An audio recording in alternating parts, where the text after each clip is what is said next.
Herkese merhaba. Çıtır çıtır, bol şerbetli, enfes, cevizli bir tatlı tarifim var. Mis gibiden midye tatlısı tarifi. Sakın yapamam diye düşünmeyin. Gerçekten herkesin yapabileceği bir tarif. Ben tüm püf noktalarıyla size anlatacağım birazdan. Ne yapıyoruz? Önce şerbeti hazırlıyoruz. Çünkü şerbeti soğutmamız gerekiyor.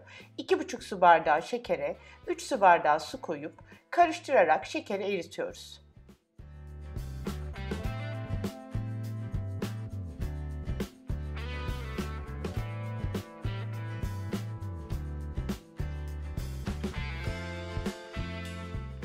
Şeker eridiğinde şerbetimiz kaynamaya başlıyor ve birazcık yoğunlaşmaya başladığında yani 8-10 dakikanın sonunda kaynamaya başladıktan sonra 8-10 dakikanın sonunda ocağın altını kapatmadan önce limonu sıkıyoruz. Ocağın altını kapatıp soğumaya alıyoruz. Şerbetimizin soğuk olması önemli. Sonra hamurumuzu hazırlayacağız. Derin bir kasenin içerisine yumurta kırıyoruz. Sirke koyuyoruz. Sirke istediğiniz sirke olabilir. Üzüm, elma. Ben evde ahududu sirkesi kullanıyorum. Onu kullandım. Su koyuyoruz ama soğuk su olması gerekiyor. Yarım çay bardağı kadar sıvı yağ koyuyoruz. Bir çimdik tuz ekliyoruz. Bir yemek kaşığı şeker koyacağız. Sonra kuru malzemelere geçeceğiz.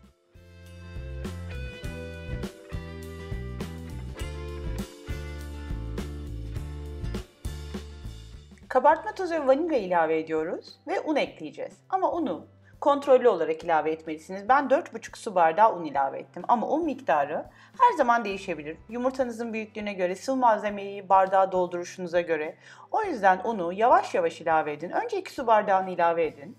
Elinizle yoğurun. Sonra 1 su bardağını yavaş yavaş ilave edin ve yoğurmaya devam edin. Ta ki hamurun kıvamını tutturana kadar. Ben birazdan size hamurun nasıl olması gerektiğini göstereceğim.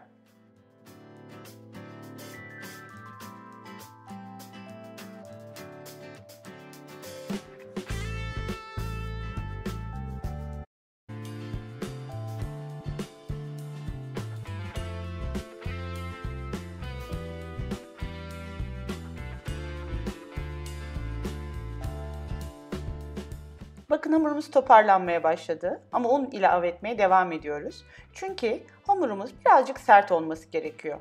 Bu unu alacak, hepsini toparlayacak ama birazcık güç ve kuvvet gerekiyor. İyice yoğurmalısınız. İki elinizle de yoğurabilirsiniz. Mutlaka böyle biraz sert, yani kulak memesi yumuşaklığında değil, birazcık daha sert olmalı. Ve bezeleri açmadan önce biraz bekleteceğimiz için bu sert hamuru açmak hiç zor olmayacak. Merak etmeyin. Bakın bu şekilde bütün unu yediriyoruz. Bakın gayet derli toplu oldu hamur. Tertemiz oldu. Ele yapışmıyor. Ve sertliği de bu şekilde.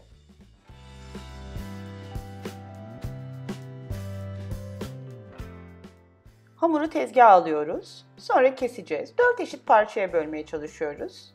Sonra elimizle beze yapacağız ve tek tek açacağız.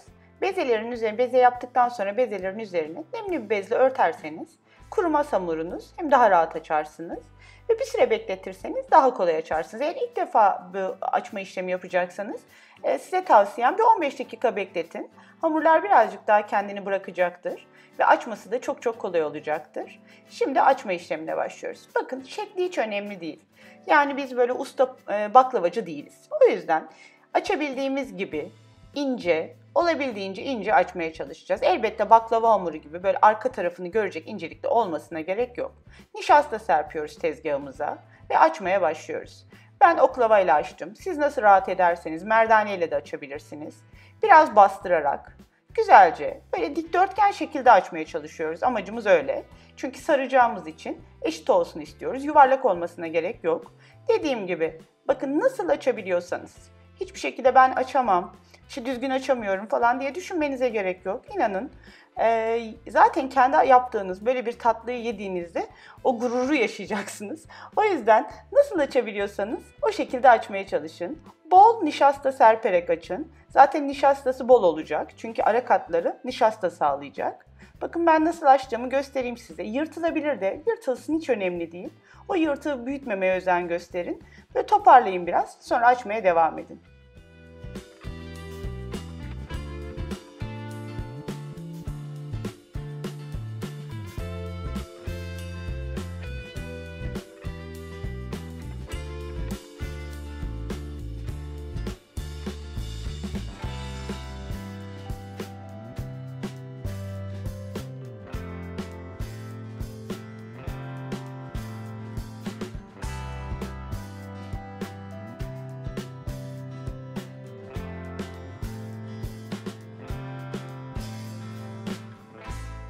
Bir bezeyi açtık. Üzerine bolca nişasta serpiyoruz ve kenara alacağız. İkinci bezeyi de açacağız.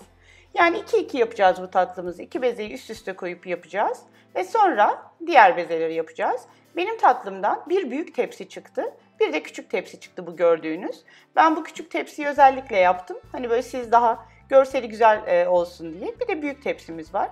İkinci yufkamızı da açtık gördüğünüz gibi hamurumuzu. Üzerine yeniden bolca nişasta serpiyoruz. Dediğim gibi nişasta önemli.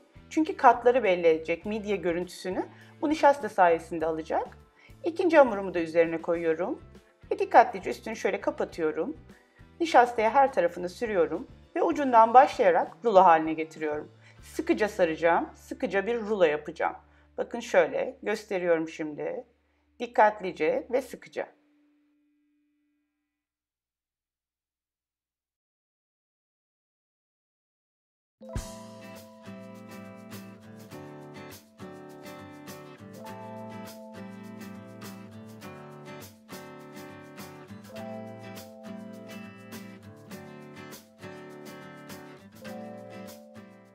Ruloyu yaptık. Tam ortadan ikiye bölün. Hem kesmesi de daha kolay olacak. Bakın şimdi size katları göstereceğim. Yakından daha iyi göreceksiniz. O katlar bizim midye şeklimizi vermemizi sağlayacak. 1,5 parmak kalınlığında yaklaşık. Yani böyle çok kalın olmadan dilimler keseceğiz. Şöyle dilimler kesiyoruz. Ve sonra dilimleri açarak iç malzememizi koyacağız. Bakın katlarını daha net göreceksiniz.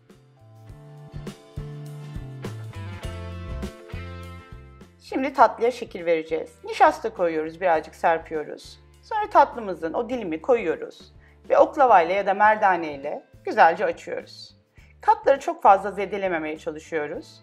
Birazcık ince olması yeterli. Sonra içine iç harç koyacağız. Ben cevizli yaptım. Üzerine de fıstıkla süsledim. Siz dilerseniz fındıklı yapabilirsiniz, fıstıklı yapabilirsiniz, nasıl isterseniz.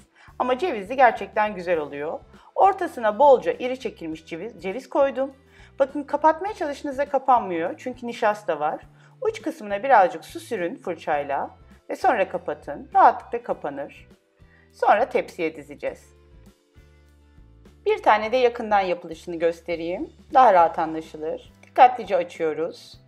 O katlara dediğim gibi çok zarar vermiyoruz ki midye görüntüsü güzel olsun. Ortasına ceviz içi koyuyoruz. Uç kısımlarını birazcık suyla ıslatıyoruz ve kapatıyoruz. Hepsi bu kadar.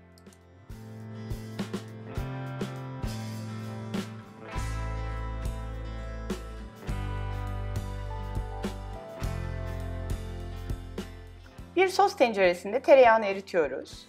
Sonra tereyağını dikkatlice güzelce tatlılarımızın üzerine döküyoruz. Bu tereyağı nar gibi kızarmasını sağlayacak ve o katların daha belirgin hale gelmesini sağlayacak. Önceden ısıtılmış 180 derece fırında üzerleri böyle kızarana kadar, nar gibi kızarana kadar pişiriyoruz. Sonra fırından çıkarıyoruz. Soğumuş olan şerbeti sıcak tatlımızın üzerine döküyoruz. Bakın burası çok önemli. Soğuk şerbet, sıcak tatlı. Sonra üzerine eğer kapatabiliyorsanız kapatın tatlınızın. Şerbeti çekmesini sağlayın. Sonra servis ederken üzerini fıstıkla süsleyebilirsiniz ya da Hindistan ceviziyle süsleyebilirsiniz. Çok çok lezzetli bir tatlı. Dediğim gibi yapması da oldukça kolay. Sadece biraz uğraş gerektiriyor ama havanıza hava katacak emin olabilirsiniz. Eğer videomuzu beğendiyseniz beğenmeyi unutmayın. Şimdiden deneyenlere afiyet olsun. Kanalımıza abone değilseniz mutlaka abone olun. Abone olduktan sonra da abone ol linkinin yanındaki zile tıklamayı unutmayın. Görüşmek üzere, hoşça kalın.